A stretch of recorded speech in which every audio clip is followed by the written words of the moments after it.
इस प्रॉब्लम में हमें दो सिलेंडर दिए हैं जिनका कि अपना अपना वेट 2W है। इस प्रॉब्लम में दो केस हैं। पहले केस में अल्फा की वैल्यू 45 डिग्री दी हुई है और उसने कहा कि find all the reaction. Second case में वो आपको बोल रहा है कि मिनिमम वैल्यू ऑफ अल्फा कितना होगा कि ये वाला जो सिस्टम है ये आपका इक्विलिब्रियम में रहेगा। तो ये दोनों चीज निकालने के लिए हमें क्या करना पड़ेगा, पहले इस वाले सिस्टम का फ्री बॉडी डायग्राम बनाना पड़ेगा। तो फ्री बॉडी डायग्राम बनाने के लिए हमको क्या करना पड़ेगा, पहले पॉइंट ऑफ कांटेक्ट ढूंढना पड़ेगा। तो अगर हम ऊपर वाले सिलेंडर पर देखें तो एक और ये दो पॉइंट ऑफ कांटेक्ट है, मतलब इन दोनों जगह रिएक्शन हमको मिलेगी।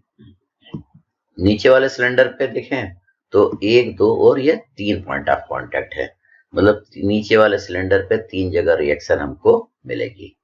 अभी हम अल्फा को 45 डिग्री लेके चल रहे हैं और इन सारी जगह हम रिएक्शन निकाल रहे हैं पहले केस में। तो देखिए पहले हम ऊपर वाले सिलेंडर का फ्री बॉडी डायग्राम बना रहे हैं। पहले इसका मैंने वेट लगाया, कहाँ लगाया, सीजी पर लगाया। कैसा लगाया, वर्टिकली डाउनवर्ड लगाया।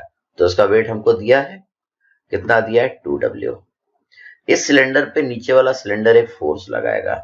ये फोर्स कैसा लगेगा, नीचे वाले सिलेंडर के सीजी से चालू होगा और ऊपर वाले सिलेंडर के सीजी को जोड़ने वाली लाइन के अलोंग लगेगा। ये देखिए लगता हुआ नजर आ रहा है। इसको मैंने नाम दिया है R1। हम R1 का एंगल निकाल लेंगे। कहां से निकाल लेंगे, इस वाले हॉरिजॉन्टल लाइन से निकाल लेंगे। कौन सा एंगल निकाल लेंगे, ये वाला एंगल। तो ये वाला एंगल इस एंगल के बराबर आएगा, क्योंकि ये दोनों एंगल कैसे हैं, करस्पॉन्डिंग एंगल है। तो ये एंगल आपने लिख दिया, इट इज 30 डिग्री। एक फोर्स आपका इस सरफेस के परपेंडिकुलर लगेगा, ये लग रहा है। ये वाला फोर्स भी इस वाले सिलेंडर के सीजी से पास होके जाएगा। देखिए आपको ये जाता हुआ नजर आ रहा है। इसको मैंने नाम दे दिया है R2। तो देखिए इस सिलेंडर पे तीन फोर्स लग रहे हैं, तीनों मिलके इसको इक्विलिब्रियम में रखे हुए, मतलब इन तीनों के हॉरिजॉन्टल और वर्टिकल कंपोनेंट का अलजेब्रिक सम 0 आएगा। इसको मैं अलग से बना लेता हूं। एक R2 है, एक R1 है, एक वेट है और इनका एंगल भी आपको मालूम है। इस हॉरिजॉन्टल रेफरेंस लाइन से एंगल है इसका 30 डिग्री।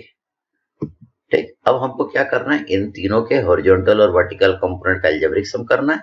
तो पहले मैं R1 के कंपोनेंट बना लेता हूं। R1 के देखिए दो कंपोनेंट बनेंगे। R1 का जो थीटा वाला साइड है that will be our cos theta, इसको हमने लिखा R1 cos 30। और R1 का देखिए मैंने दूसरा कंपोनेंट बनाया perpendicular to the given component, इसको लिखा R1 sin 30। अब R1 को मैंने हटा दिया।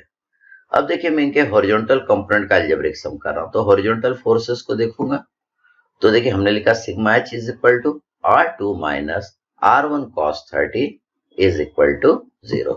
अब मैं इनके वर्टिकल कंपोनेंट का अलजेब्रिक सम कर रहा हूं। तो वर्टिकल फोर्सेस को मैं देखूंगा, मैंने लिखा sigma V is equal to R1 sin 30 minus 2W is equal to 0। इन दोनों को हम सॉल्व कर लेंगे तो हमारी R1 की वैल्यू आ जाएगी, वो आएगी 4W, और R2 की वैल्यू आ जाएगी दैट विल कम 3.46W। मतलब हमने यहाँ पे इस पॉइंट पर रिएक्शन निकाल लिया और इस पॉइंट पर रिएक्शन निकाल लिया। अब हम नीचे वाले सिलेंडर का फ्री बॉडी डायग्राम बनाएंगे और इस वाले पॉइंट और इस पॉइंट पे भी रिएक्शन निकाल लेंगे। तो इसका फ्री बॉडी डायग्राम बनाने के लिए सबसे पहले हम इसका वेट लगाएंगे। कहाँ लगाएंगे, सीजी पर। कैसा लगाएंगे, वर्टिकली डाउनवर्ड। इसका वेट हमको दिया है 2W। नीचे वाले सिलेंडर ने ऊपर वाले सिलेंडर पर R1 फोर्स लगाया, तो ऊपर वाला सिलेंडर भी नीचे वाले सिलेंडर पे R1 फोर्स लगाएगा। ये दोनों सिलेंडर एक दूसरे पर R1 फोर्स लगाएंगे। ये दोनों सिलेंडर एक दूसरे पर इक्वल बट अपोजिट फोर्स लगाएंगे। According to Newton third law, for every action there is equal and opposite reaction. तो देखिए हम R1 का एंगल निकाल लेंगे। कहां से, इस हॉरिजॉन्टल लाइन से हम निकाल लेंगे। तो हम जानते हैं कि R1 का ये जो एंगल आएगा आपका, ये 30 डिग्री आएगा, क्योंकि ये 30 है तो ये भी 30 आएगा। They are vertically opposite angle. इस वाले सिलेंडर पे एक फोर्स देखिए यहाँ पे भी लगेगा, इस सरफेस के परपेंडिकुलर लग रहा है। और ये देखिए इसके ये सीजी से पास होके जाएगा, इसके सेंटर ऑफ ग्रेविटी से पास होके जाएगा। क्यों जाएगा, क्योंकि ये वाला सिलेंडर इक्विलिब्रियम में है। जब बॉडी आपकी इक्विलिब्रियम में रहती है तो ये जो नॉर्मल रिएक्शन रहता है हमेशा बॉडी के सेंटर ऑफ ग्रेविटी से पास होके जाता है। इसको मैंने नाम दिया है R3। और एक फोर्स आपका इस सरफेस के भी परपेंडिकुलर लगेगा, लेकिन पहले R3 का हम एंगल निकाल लें। ये वाला R3 का ये एंगल कितना आएगा, इस एंगल के बराबर आएगा। ये देखिए ये वाला एंगल, ये कितना होगा 90 माइनस अल्फा। ये कितना हो जाएगा 90 माइनस अल्फा। तो R3 का देखिए मैंने एंगल लिख लिया है, ये 90 माइनस अल्फा लिख लिया, वो इसके बराबर था। ठीक, अब एक फोर्स देखिए इसके भी परपेंडिकुलर लगा दिया मैंने, ये वाला फोर्स भी इसके सीजी से पास होके चले जाएगा।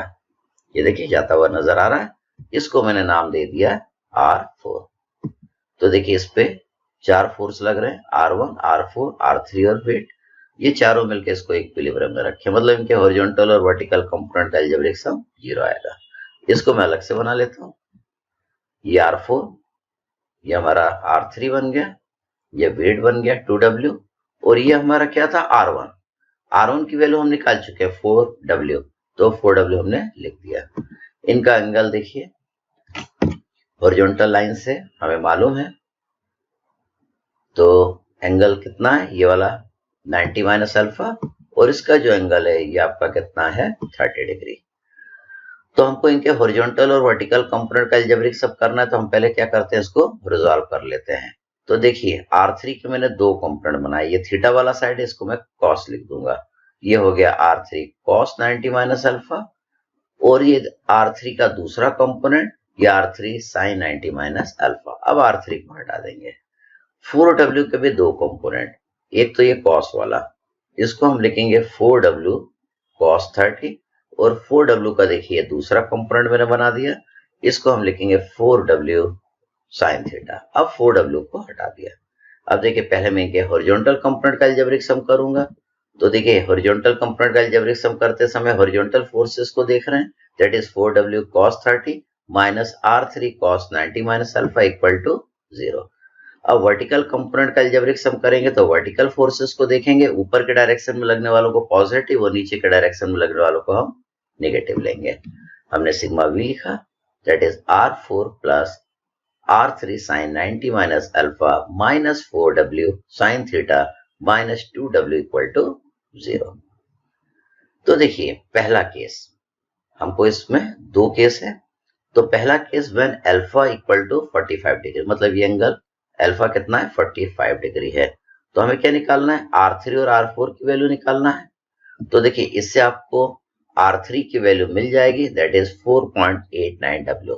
अल्फा कितना पुट करना है आपको यहाँ पे 45 डिग्री, तो R3 इतना आ जाएगा। सेकंड R4 की वैल्यू आपकी निकल आएगी, वो आएगी 0.53W। इसमें दूसरा केस देखिए, second case, what will be the least value of alpha for the equilibrium. Alpha की लीस्ट वैल्यू कितना रहेगी इक्विलिब्रियम के लिए। देखिए अगर मैंने अल्फा बहुत कम कर दिया, इसको मैंने बहुत कम कर दिया, तो क्या होगा, ये वाला सिलेंडर इस वाले इंक्लाइंड प्लेन के ऊपर चढ़ जाएगा और ये कहां जाएगा, नीचे आ जाएगा। तो देखिए जब अल्फा आपका मिनिमम हो जाएगा तो ये वाला जो सिलेंडर है थोड़ा सा इंक्लाइंड प्लेन के ऊपर चढ़ जाएगा। उस समय क्या होगा, यहाँ पे पॉइंट ऑफ कांटेक्ट नहीं बचेगा। जब हमारा अल्फा मिनिमम हो जाएगा तो ये सिलेंडर कहां चढ़ जाएगा, इस इंक्लाइंड प्लेन के ऊपर जस्ट चढ़ जाएगा, है ना। क्रिटिकल केस रहेगा, मतलब जस्ट चढ़ने वाली स्थिति रहेगी। तो जैसे ये इसके ऊपर चढ़ेगा तो यहाँ पे पॉइंट ऑफ कांटेक्ट नहीं बचेगा। तो यहाँ पे पॉइंट ऑफ कांटेक्ट नहीं बचेगा, मतलब यहाँ पर रिएक्शन आपको नहीं मिलेगी, मतलब R4 की वैल्यू कितना हो जाएगा 0। तो जब अल्फा आपका मिनिमम रहेगा तो R4 कितना होगा 0, क्योंकि उस केस में यहाँ पे पॉइंट ऑफ कांटेक्ट नहीं मिलेगा। ठीक, तो हम देखते हैं when alpha is least the reaction R4 will be 0। अब हम क्या कर रहे हैं, अब इन दोनों इक्वेशन को हम सॉल्व कर लेंगे। देखिए ठीक है, अल्फा लीस्ट के लिए R4 कितना कर देंगे 0 कर देंगे। तो देखिए ये पहली वाली इक्वेशन मैंने यहाँ पे लिखी है। तो इस वाली इक्वेशन से देखिए मैं लिख सकता हूँ cos 90 माइनस अल्फा को क्या लिख सकता हूँ साइन अल्फा, और इससे मैं R3 की वैल्यू निकाल लेता हूँ। तो R3 आपका कितना आ जाएगा 4W cos 30 divided by sine alpha. तो ये सिग्मा H वाली इक्वेशन ली। अब मैं सिग्मा V वाली इक्वेशन ले रहा हूँ।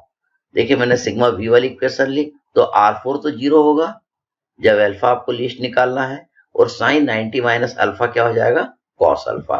तो देखिए इसको मैंने 0 कर दिया, साइन 90 माइनस अल्फा को कॉस अल्फा लिख दिया। तो इससे आपका R3 की वैल्यू आ जाएगी। R3 की वैल्यू इससे कितनी आएगी, 4W divided by cos alpha. और इससे R3 की भी, इससे भी वैल्यू आ गई। अब हम इन दोनों R3 को इक्वेट कर देंगे। देखिए कैसे, हमने देखिए इन दोनों R3 की वैल्यू को इक्वेट कर दी। जब दोनों को इक्वेट करेंगे तो 4W तो आपका कट जाएगा, साइन अल्फा इधर आ जाएगा, तो ये क्या बन जाएगा, tan अल्फा। तो हमारा आ जाएगा tan alpha equal to cos 30। तो इससे आपकी अल्फा की वैल्यू आ जाएगी, अल्फा आएगा 40.89 डिग्री।